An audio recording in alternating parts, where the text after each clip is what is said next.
नमस्कार, मैं हूं आपके साथ अंजना शर्मा और आप देख रहे हैं वर्तमान युग। तो आइए शुरुआत करते हैं आज की खास खबर से। दिल्ली को दहलाने की प्लानिंग में था आईएसआई, लगा रखे थे दो जासूस, ऐसे फेल हुआ मकसद। पाकिस्तान और उसकी खुफिया एजेंसी आईएसआई मुंह की खाने के बाद भी भारत के खिलाफ षड्यंत्र रचने से पीछे नहीं हटते। देश की खुफिया एजेंसियों ने 3 महीने के एक बारीकी से प्लान किए गए गुप्त ऑपरेशन में एक बड़े जासूसी गिरोह का पर्दाफाश किया है। आईएसआई देश की राजधानी दिल्ली में कोई बड़ा आतंकी हमला करने की साजिश रच रही थी। इसके लिए उसने अपने 2 गुर्गों को काम पर लगा दिया था, जिनमें अंसार उल मियां अंसारी नाम का एक पाकिस्तानी एजेंट भी शामिल है। उसे भारतीय सशस्त्र बलों के बारे में संवेदनशील जानकारी इकट्ठा करने का काम सौंपा गया था। जांच में दिल्ली स्थित पाकिस्तानी उच्चायोग के कुछ कर्मचारियों पर भी संदेह की सुई घूम रही है।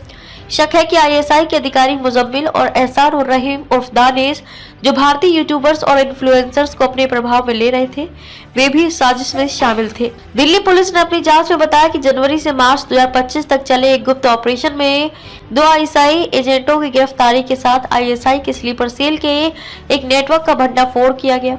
दिल्ली पुलिस के साथ मिलकर एजेंसियों ने 2 एजेंटों को गिरफ्तार किया, जिनमें नेपाली मूल का आईएसआई एजेंट अंसार उल मियां अंसारी भी शामिल था, जिसके पास से सेना से संबंधित कई गोपनीय दस्तावेज बरामद किए गए।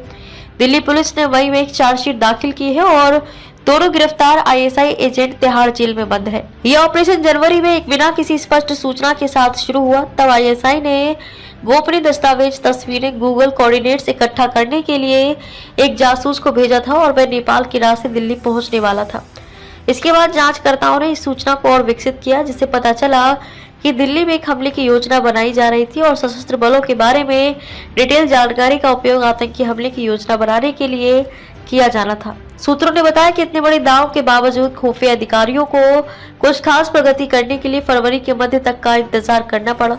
सूत्रों ने बताया कि आईएसआई एजेंट दिल्ली पहुंच चुका था और उसने गोपनीय सैन्य दस्तावेज इकट्ठा कर लिए थे। जाल बिछाया गया और 15 फरवरी को अंसारी को संवेदनशील दस्तावेजों के साथ मध्य दिल्ली में तब पकड़ा गया जब वह नेपाल के रास्ते पाकिस्तान वापस जा रहा था। सूत्रों से मिली जानकारी के अनुसार नेपाली मूल का आरोपी अंसार उल मियां अंसारी दिल्ली में पकड़ा गया जब वह पाकिस्तान जाने की कोशिश कर रहा था। वह आईएसआई के कहने पर दिल्ली आया था। आईएसआई ने अंसारुल को गोपनीय दस्तावेजों के एक सीडी बनाने और उसे पाकिस्तान भेजने के लिए कहा था। उसकी पूछताछ के बाद रांची में एक और व्यक्ति को भी गिरफ्तार किया गया। सूत्रों ने आगे बताया कि दिल्ली के एक होटल से गिरफ्तार किए गए नेपाली अंसार उल मियां अंसारी ने खुलासा किया कि वह कतर में टैक्सी चलाता था, जहां उसकी मुलाकात एक आईएसआई हैंडलर से हुई। बाद में अंसारुल को पाकिस्तान ले जाया गया, जहां उसे कई दिनों तक आईएसआई के शीर्ष अधिकारियों द्वारा प्रशिक्षित किया गया और फिर नेपाल के रास्ते दिल्ली भेजा गया। दिल्ली पुलिस के अधिकारियों के अनुसार यह एक गुप्त ऑपरेशन था जिसमें केंद्रीय एजेंसियां शामिल थी। दिल्ली पुलिस ने मई में चार्जशीट दाखिल की। यह ऑपरेशन जनवरी से मार्च 2025 तक चला, जिसमें 2 लोगों को गिरफ्तार किया गया और दोनों को तिहाड़ जेल में रखा गया है। लेकिन अंसारी कौन था, उसकी पृष्ठभूमि की गहराई से जांच करने पर धोखे और कट्टरता का एक जटिल जाल सामने आया।